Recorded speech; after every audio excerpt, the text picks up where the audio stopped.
Kinumpirma na nga ni Mami Min Bernardo na mama ni Catherine Bernardo mga sombreros ang panliligaw ni Alden kay Kath. Narito po ang buong post ni Mami Min. Sabi po niya, yes, it's true na boto at nanliligaw si Alden kay Kath. Alden is super genuine and supportive, unlike kay na parang may pinaparinggan siya mga sombreros. Kung napapansin ninyo, hindi na natatakot magsalita si Kath, sabi pa ni Mami Min. Sa mga interviews ay 100% na yung confidence niya because wala na siyang iniisip na baka may magalit or what. Basta wala kami masabi kay Alden. Nakita namin yung sincerity and efforts niya kay Catherine. Kung kami tatanungin, gusto namin na sila na lang magkasama in the future. Pero syempre, ang anak ko pa rin naman ang masusunod kung sinong gusto niyang makasama. Support lang kami sa kanya. Kayo, boto ba kayo mga Kathleen fans? At sa mga hindi pa pala nakakapanood ng mga sinabi ni Maine Mendoza about sa panligaw ni Alden kay Kath, ay panoorin po natin. At saka kung kinukonsinti nga ba talaga ni Romel Padilla ang kanyang anak na si DJ or Daniel Padilla. Good news mga Kathleen fans kasi nililigawan na nga ni Alden Richards si Catherine Bernardo.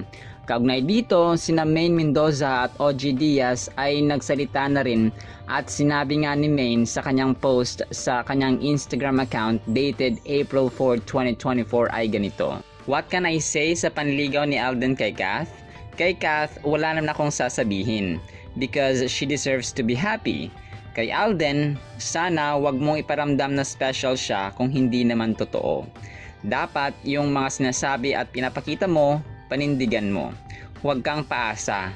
That's all I can say. Pahayag din ni Sir OG Diaz, well, according to my source, sa kampo ni Catherine, nanliligaw na nga itong si Alden kay Kath at makikita naman daw yan sa kanilang body language. What you see is what you get. So that's what we got. Sabi ni Sir OG. Nagsimula ang lahat ng usap-usapan mga sombreros nang sinurpresa ni Alden Richards si Catherine sa mismong kaarawan nito, April 2 ng gabi mga sombreros. At huwag kayo mga sombreros dahil nagkaroon ng grand entrance si Alden doon sa bahay nila na kinagulat naman ni Catherine mga sombreros. May dala-dala kasi itong red roses na napakaganda mga sombreros kung nakita niyo po sa ating screen. At saka meron pa siyang daladalang French luxury house baccarat for Kath. Tila ikakasal na. Ito yung mga nakakatawang sinasabi ng mga netizens mga sombreros dahil sa pictures, sa videos, sa mga kuha mga sombreros during sa birthday surprise at saka sa house blessing ng dalagang si Catherine Bernardo. Kita rin natin mga sombreros na sobrang saya ng family ni Kath, lalong-lalo na si Mami Min sa house blessing ng Bernardo family. Tila hindi na talaga mapaghihiwalay at maikakaila mga sombreros ang sweetness ng dalawa nang umattend ito sa house blessing ni Kath sa Antipolo. At mapapansin natin mga sombreros na tila tumaba ng konti si Kath na saktong-sakto sa kanyang body figure ngayon. At kung ikukumpara natin yung mga reactions niya, yung mood niya na ipinapakita niya tuwing may occasion or sa harap ng camera, ay makita mong genuine mga sombreros ang kanya. Ito parang honest review or honest reaction ko na rin po mga sombreros na para siyang kumbaga pa genuine or pure joy ang pinapakita mga sombreros ni Kath sa kanyang mga kuha. Hindi na natin may pagkakaila mga sombreros na pinaglalapit na nga ang dalawang stars ng Hello Love Goodbye na pumangalawa na lamang sa box office movies mga sombreros kasi naungusan na sila ng Rewind ni na Marian Rivera at Dingdong Dantes mga sombreros. Mind you mga sombreros na si Alden po ay may kinansel na mga importanteng events. Kagaya na lang nung inimbitahan sana siya na umattend ng awarding ceremony ng esports kasi nga ay nanalo siya ng 3 categories. So kinansel niya yon at saka morning bago yung pagpunta niya sa house blessing ni Kath ay tumakbo muna siya na he went for a run. Tapos ay nag-shoot pa siya at saka nag-taping na. So kung isipin natin, kung hindi special si Kath, ay hindi siya pupunta kasi nga 'di ba? Pagod ka na nga tapos dito may mga activities or may mga importante ka pang gagawin, pero naglaan siya ng panahon talaga kay Kath na parang isipin mo na sobrang special. Sobrang special. Pero yun nga yung sabi ni Maine Mendoza na wag mong ipadama or wag mong ipakita na special ang tao kung hindi naman totoo. Parang ganon. So, hindi naman natin masabi na kumbaga pa parang napipressure lang si Alden or parang kumbaga pa napipilitan. Kasi nga, di ba, may isip na siya. He has his own decisions in life. And capable na siya to do important and doing priorities in life, mga sombreros. Sabi sa interview niya sa 24 oras, mga sombreros, sabi niya, what you see is what you get. So, kung sweet sila bilang friends ko, no, sabi niya, ay yun sila dati pa. Pero hindi naman, di ba? Kasi dati, sabi nga niya, they're friends and hindi ganun. Sabi ba nung isang netizen na nag-comment, sabi niya, ganun ba talaga si Alden sa lahat ng babaeng friends niya? Ka-sweet na may pa birthday surprise, may pa bouquet of flowers or red roses, tapos may mga mamahaling may mahaling gift pa, mga sombreros. So kayo, kung kayo feel nyo na parang napipilitan lang or parang ano sa inyo dito, mga sombreros, pero para sa akin it's para will talaga ni Alden, mga sombreros, na maglaan ng time. And sabi nga ni Sir OG Diaz na yun nga, no, na according sa source niya na nililigawan na nga ni Alden Richards, mga sombreros, si Catherine Bernardo. Yun yung kanyang hinuha or yung kanyang, ayon sa kanyang source, mga sombreros, ayon naman sa kampo ni Catherine Bernardo. So mula mismo sa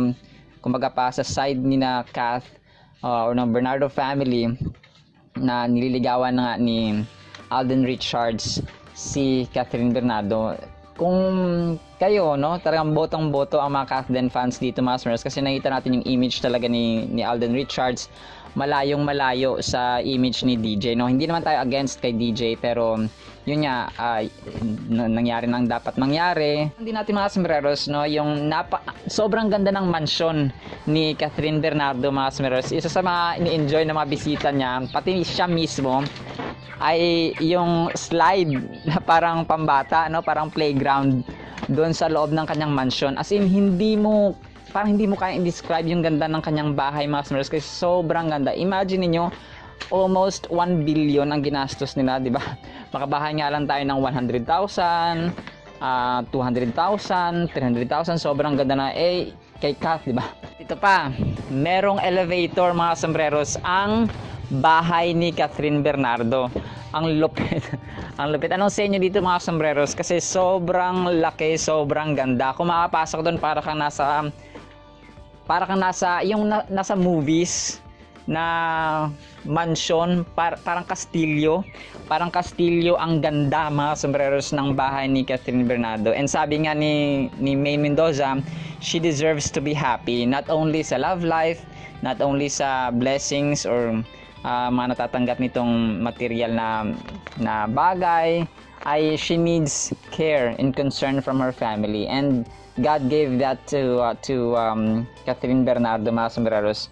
By the grace of God ay biniyaan siyang napaka-loving at saka napaka-supportive na mama na si Mami Min, mga sombreros. Sa house blessing, mga sombreros, maliban kay Alden Richards na pumunta doon sa okasyon, ay meron din ibang celebrities, mga sombreros, na dumalo, kagaya nila Dimples Romana, Piolo Pascual, Darren Espanto, marami pang iba, mga sombreros, Jelly de Belen, Dominic Roque, Rambo Nunez na asawa ni Ma Salvador, si Chi Filomeno, maging ang ABS-CBN CEO na si Carlo Katigbak, Robby Domingo at ang asawa nitong si Maki Pineda, Kakay Bautista, at marami pang iba, mga sombreros. At bilang isang Kathden fan, mga sombreros, ay gumawa tayo ng simpleng spoken poetry or tula na pinamagatan nating Kathden 2024. At ito po siya. Sana po ay magustuhan rin po ninyo, mga sombreros. Catherine at Alden, ngayong 2024, sana nga'y hanggang forevermore. Ang babaeng mahinhin at ubod ng ganda ay bigyan mo sana ng malaking halaga, sapagkat mamahaling diamante ang katulad niya. Kathden lang sa kalam, naway hindi nyo sasabihin sa isa't isa na paalam. Lubos kayong maging masaya, maging ang mga fans ay tsak ang ligaya. Kathden na magpapatuloy sa love story ni Catherine, na nooy minsay binalot ng sakit at dilim. Ngunit salamat sa Panginoon, Pinatatag na siya ng grasya ni Lord at panahon. Isang napakagandang kwento ng pag-ibig ang sa amin inyong hatid, kung inyo lamang sanang nababatid. Mga sombreros, anong masasabi niyo dito? Comment na po kayo and panoorin po natin ang iba pang maganap at iba pang mga kuha doon sa kanyang occasion na house blessing, mga sombreros, at kung gaano ka-sweet ang Kath din.